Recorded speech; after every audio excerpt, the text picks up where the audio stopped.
Meuf, Ouais. ils sont devenus quoi les acteurs du muet au début du parlant? Bah écoute, je t'explique ça de suite.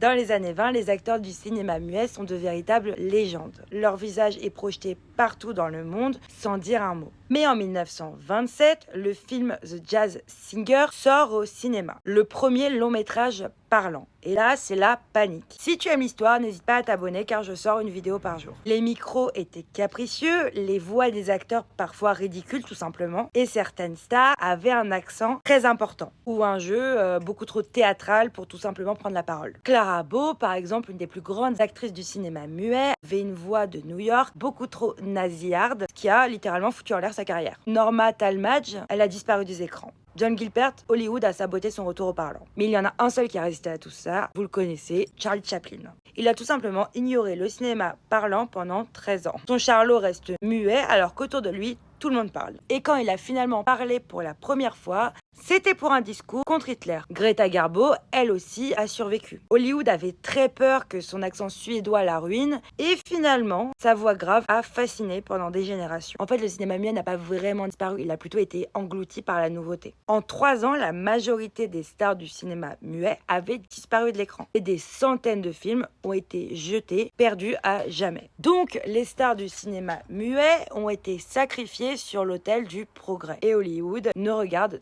toujours pas en arrière.